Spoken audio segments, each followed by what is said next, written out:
Hey, everybody. Thanks for joining us. I think last week we did questions and answers on both of the sessions. And today I thought we'd do a little bit of a deeper dive in working with angels. We do different things with angels, but I think like starting to have more of a definitive explanation of what each piece is doing as we go deeper into this practice of working with angels. So I would say to truly and deeply connect with an angel. For one, the angel is more of a portal than it is like a being the way we think of like a person, for example. It's a way to access a kind of energy with consciousness, right? So the idea of it being a being like, hey, Barney, or hey, Steve, or, whatever the name is, it's not quite like that. Like Michael is more of a position than it is an actual being that's just always the same. But that name accesses a kind of energy with consciousness that's tied to the light, divine light, the idea of divine intelligence. And so these different angelic names are like doorways or portals into this specific kind of energy. Now, the stronger our connection is, the more that we access that energy, right? And so the area that really needs to be stimulated for accessing the angelic energies is within the pineal gland, which is known as the mental permanent atom, right? It's a little tiny seed within the pineal gland. Now, sometimes this is called the inner eye, and sometimes this is called the blue pearl, right? Mental permanent atom, mental permanent seed. You know, in the Bible, it says, "Make your eye as one, and you'll be filled with light." Right? So it doesn't say inner eye, it just says make your eye as one, right? And so these different ways of talking about this, we're still talking about the same thing. There's a painting in the Sistine Chapel where there is a man sitting on a blue ball, and then there's the four archangels associated with the directions. Raphael, Gabriel, Uriel, and Michael. And the teachings are that for us to truly access this angelic energy, the the activation or the stimulation of this particular area, which is the blue ball being this mental permanent atom. Right? So the way to do this is to keep moving heart energy to the brain, but then there's ways to kind of stimulate it. And in the practices with angels, there's ways to refine the different aspects of the brain. And so in this session and next session, I thought we'd start to begin that journey. So the first aspect is the most common, and it's where people usually would invoke the name of an angel. So say you're working with Raphael, you're looking for healing, you're looking for transmutation, you're helping to establish order in your life or into some external situation. Even if you're asking for blessing for things going on in the world, you still can invoke Archangel Raphael for this aspect, right? So I would say instead of just having like a template of what to say, it's kind of good to have it be spontaneous from the inside, not just like I say these words and push this button and something magical happens. We want to kind of think about it, we want to reflect on it. So we're going to use the Archangel Raphael, and we're going to affect the left side of our brain, which is more of the intellectual side. So close your eyes for a moment.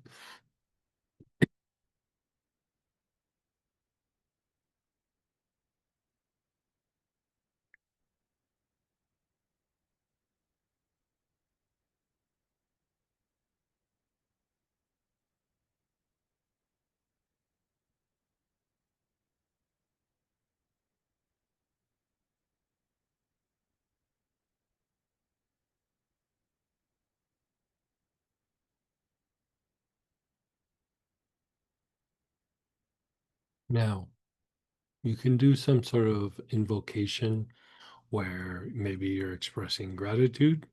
One of the ways that I like to do the invocation is express gratitude, even if I'm asking for something, as if it's already happened or it's about to happen. So, thank you for blessing me with healing. Thank you for transmuting emotions or the difficulties that are happening in my body. Thank you for healing my liver, my shoulder, my back, whatever it might be. Right? So it could be thank you for healing my anxiety. Thank you for healing the fears that might be in my mind. So, what I'd like you to do, still reflect on some areas that you would like to have healing.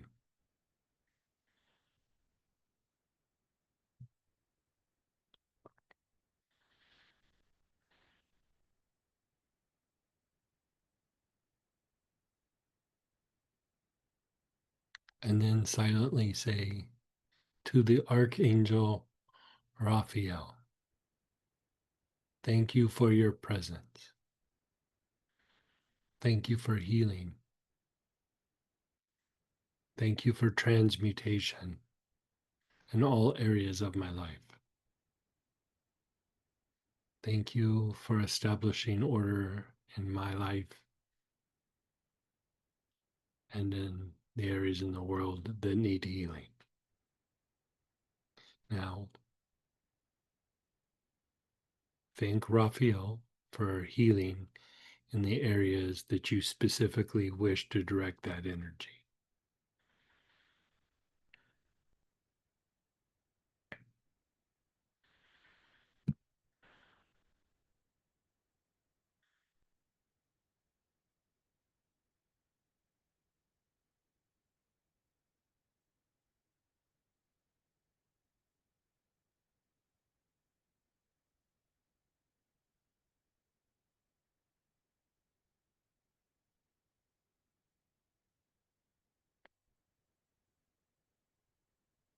Thank you for your presence.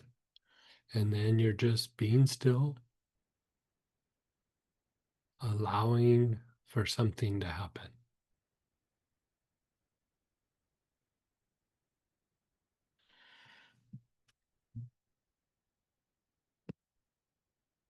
Now, the idea of invocation, it impacts the left side of the brain. It impacts the intellect.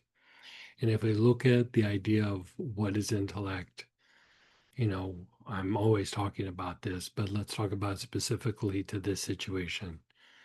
Intellect always learns from the past, right? Intellect is always in repetition, right? It always is repeating the things from the past, the things that it knows, the things that it has studied and memorized, your past experiences. And intellect also draws upon impersonal experiences, like the information we get from books, right? For example, or other people's opinions, ways of behaving within society or the culture, right? The collective unconscious or the collective conscious. So the idea of invoking is for when you're connecting with that being, but for a moment, you're stepping out of the repetition of the past and you're starting to invoke for something greater to come in. You're opening the door in the intellectual mind to allow for something new to come in. The intellect is not very good about letting something new in, and it's not very good about letting something go. It doesn't really judge good or bad. It repeats and maintains whatever it knows, right?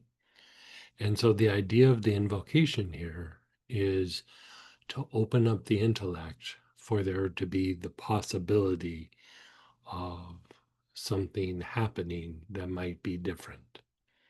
So invocation actually can be important, especially if our mind is very stuck in repetition.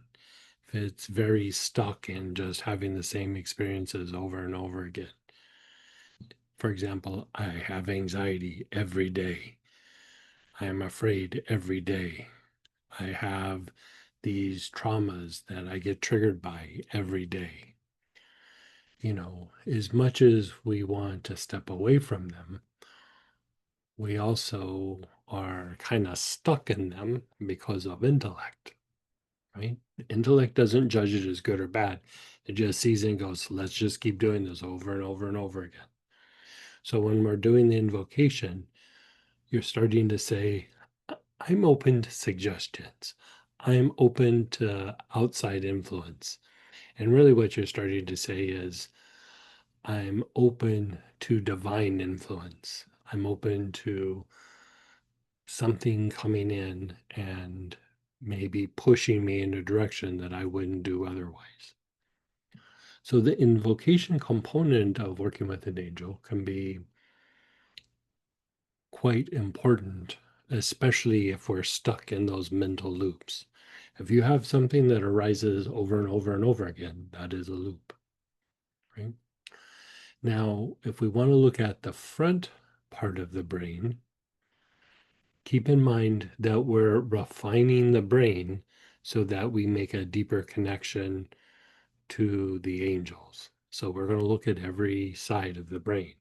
So we looked at the left side, now let's go to the front. So the front is tied to what you would call the prefrontal cortex. And this is associated with executive functioning. This is tied to how we emotionally learn, how we get things done, how we observe and manage things to achieve certain goals, right? And so this area isn't quite as impacted by invocation as the left side of the brain. So this front side of the brain is more heavily impacted by the repetition of whatever the intellect is generating, right? So this is a place where mantra or saying something over and over again, like an affirmation, can have an impact. And so here we're going to use the name of Archangel Raphael. We're letting go of trying to direct it to a particular area. We're now trying to have that energy with consciousness of Raphael impact and refine our prefrontal cortex, or the front part of our brain. So here we do this through dividing the name up in syllables. So Raphael would be Ra, Fa, El. Now this is short and kind of rapid, but you have a little bit of a gap between each syllable. So if you just watch me for a second, it goes a little bit like this. Ra, Fa, El, Ra, Fa, El, Ra, Fa, El, Ra, Fa, El, Ra, Fa, El. Now, if you look at also from the point of view of what we were just talking about with intellect, a lot of times we have the same thoughts going through our mind over and over again. And by using the angelic name like this, it has somewhat of a displacing effect on the repetitive negative things that our mind dwells upon, right? So that repetition is now being replaced by something different, right? Because before, if we are thinking negative thoughts, eventually the prefrontal cortex goes, that negativity, I'm going to help bring it into form, right? It's just the mechanics of materialization. So we're using the repetition of the name to displace the negative thoughts or the negative inner dialogue that might be present in the mind. So we're going to do it all together. Okay. So again, Ra, Fa, El. I would say it's good to do it verbally or whisper. Um, Sometimes you might be in situations where you can't really say it out loud, so do it in your mind. But here we want to actually verbalize it a little bit. Okay. And we're going to do it for a little while. Right. And then notice what happens. Ready? Ra, fa, el, ra, fa, el, ra, fa, el, ra, fa, el, ra, fa, el, ra, fa, el, ra, fa, el, ra, fa, el, ra, fa, el, ra, fa, el, ra, fa, el, ra, fa, el, ra, fa, el, ra, fa, el, ra, fa, el, ra, fa, el, ra, fa, el. Just be still.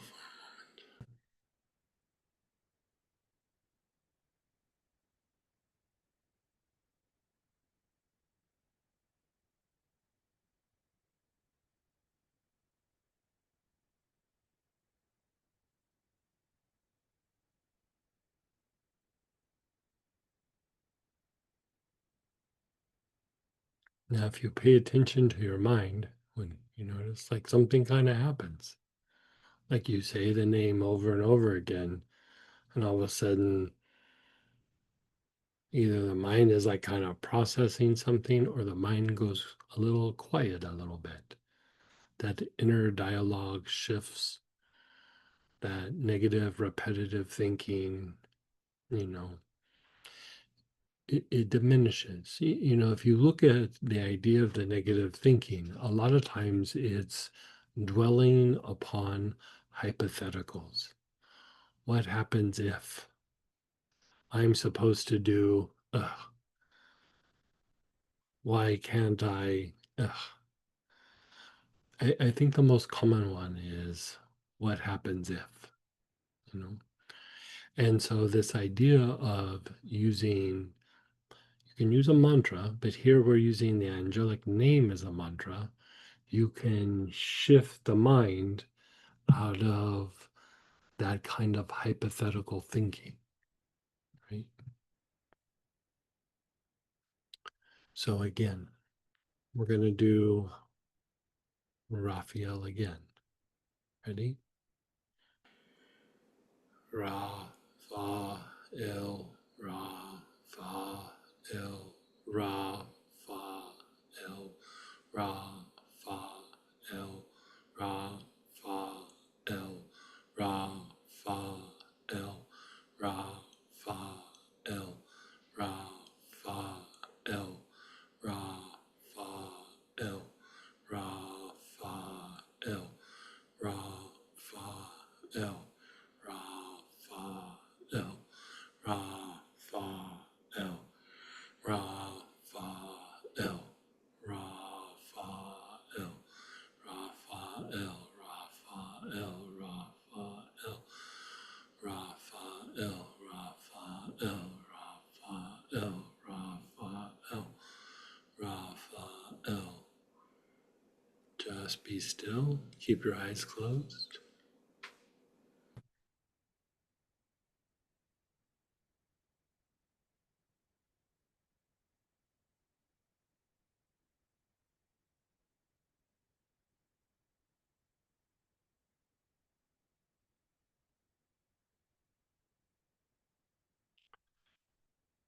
Notice what's starting to happen with your mind.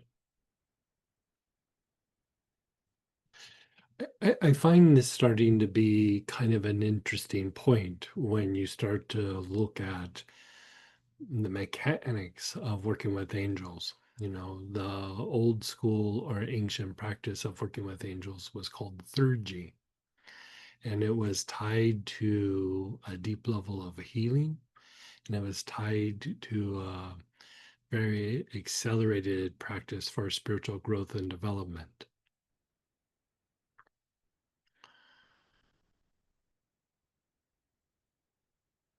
Part of why our mind has the repetition and why it dwells on negative aspects, meaning the hypotheticals. You know, sometimes we might be grinding on things from the past, but a lot of times the things from the past make us grind on the hypothetical potentials of the future. And part of why this happens is there's not a deep enough connection between the mind and the heart, right? The heart sees potentials in things that are associated with manifesting or materializing goodness. It also helps to balance out things that might be in opposition with each other. Yes, bad things can happen, bad things have happened, but also good things have happened, and good things are potentials, right? It perceives the light, it perceives the goodness in situations. And so the more that we can deepen the connection between the heart and the brain, the more that the mind quiets down, the more that this repetition shifts from a repetition of our negative past experiences and begins to have like a kind of hope or a kind of openness to good potentials, good future potentials, you know, the possibility of a deeper connection. And so, usually, by the time we start to hit this idea of using angels as a mantra, you can begin to see that there's starting to be more heart energy that is present in the mind. The mind starts to quiet down, it starts to behave in a little bit of a different way. And so, if you find yourself in times of difficulty, you can choose an angel. You know, you can have one angel that you're working with, but you can choose an angel. You can rotate the ones that you work with and use the angel's name as a mantra, right? And as you use it as a mantra, it starts to refine the things that we are trying to bring into our lives, the things we're trying to materialize, the things we're trying to experience. And so this practice has four components: the invocation, the mantra that we've just done, and we're still going to discuss the other two. But if you just go like, okay, I'm having a bad day, what should I do? Choose an angel, you know, one that you have an affinity for, and then repeat the name, like we're repeating the name now, as a mantra. And then watch how the mind shifts. Watch how the mind lets go of things. Watch how the mind quiets down. Let's just do it a couple more times, like another minute or two. Okay, we're still going to use Raphael. And you can say the name, but it's more potent if you break it up into syllables. Like you can go Raphael, Raphael, Raphael. But if you break it up into syllables, it's a little more potent. It works a little faster. So again, Raphael, Raphael.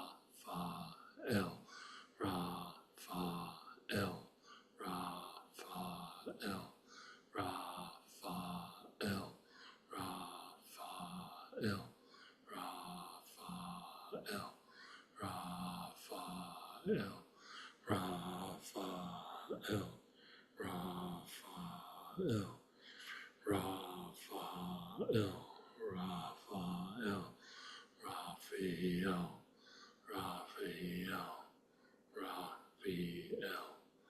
Raphael, Raphael, Raphael, and then be still.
Okay, we're going to move over to the next streaming session.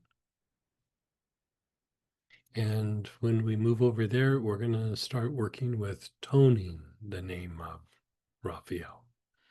So hopefully you can join us. See you in a couple minutes.